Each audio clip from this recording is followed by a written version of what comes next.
Hi, my name is Ryan Wells. I am the owner of Rydawell Builds here in Seattle, Washington. We build custom vans out of our shop.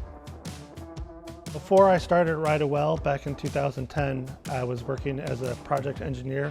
There's no such thing as a straight van. Every van has many curves in it. You can't just build a box and put it in a van and it will fit. This is one that we have right here. This is a Mercedes Sprinter 4x4. And our primary objective when we get these vans is to convert them into living spaces and also mobile workstations. The owner brings us a van and we go over literally from the floor up what the van's going to be. We got a series of questions we ask that how they intend to use the van, and then we start the design process, which leads to the building process. The primary customization we do on vans is 4x4 Mercedes Sprinters. The reason for that is because that is the most popular chassis because of the four-wheel drive and all-wheel drive. There are smaller camper vans, which is a very good option for 1 to 2 people. So this is a 144. You have 12 feet, and we can do a lot of different things in there. For instance, this one will get 2 additional seats in the back.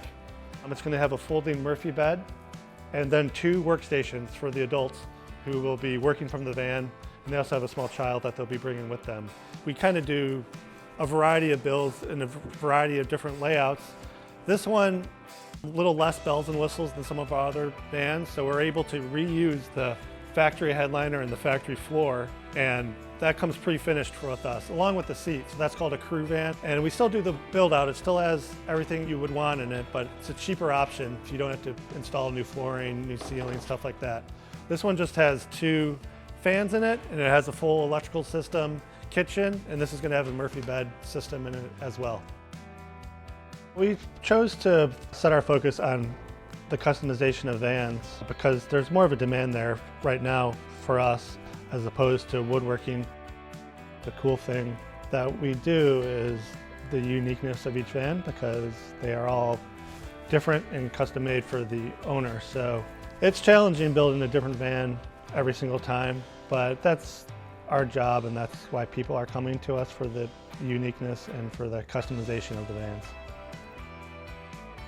Van life has been around since hashtags have been around, so not incredibly long. For me, the first time I saw a van was in Smith Rock State Park in Oregon when I was on a camping trip, and I knew then that I was going to be getting a van someday.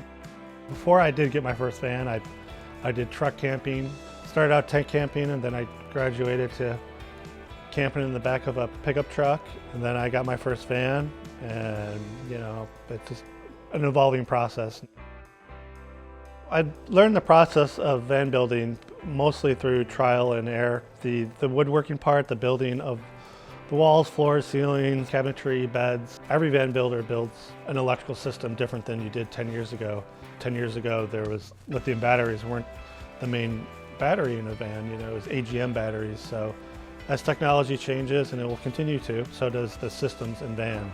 5 years ago, there was no such thing as satellite internet in vans, and now we're putting that in pretty much every single build because that is what clients are asking for, to have the ability to work remotely and to have high-speed internet in the vehicle wherever you're at, whether that be a city or up on a mountain. The van life community is very large and growing. It's spread out all over the country. There's people in every single state doing it. It doesn't really matter how new or nice your van is. Van life is van life, so if you're getting out there and doing it, that's it. You're traveling, waking up somewhere different all the time, and that's what people are seeking out in the van life community. If you're watching this video, you're probably curious about van life, and what's really popular in the van life community is DIY builds. All that means is you're doing a lot of the build out yourself. So a lot of people go to the big box centers and literally put the bed together with 2x4s, and that's cool. You're doing it. You got a bed, got somewhere to sleep at night. So there are places like our business, for example, we do work with DIY people to help out on stuff that might be a little more complex that people might not have experience in, such as electrical systems, and we cut a lot of holes in the vans for people because that can be an intimidating first step of putting that fan and window in. People are now looking as an alternative to a home office that they now have an opportunity to have an office with wheels on it. And what that means is we're able to connect the van to high-speed internet where you can make video calls, work from the beach, the mountain, the resort, wherever you find yourself. And that's really a new exciting thing. Living in a van full-time, I think it's a great thing to do at that age because it's a good time to explore and you don't really have any ties. You know, if you live in a van for 5 years, you can still do whatever you want. You got time to change professions, start a family, whatever that may entail. If I was 24, I would definitely be thinking about doing the van life. My recommendation for starting a business would be to do quite a bit of research before you jump into anything. It doesn't matter what that business is going to be. You're going to want to start small, start in your own garage before you expand.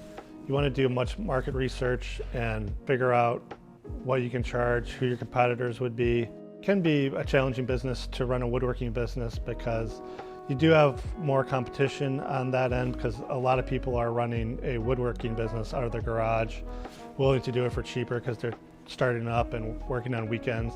I think the future of van life will be more digital and more vehicles will be powered by batteries. What's next for Rydawell?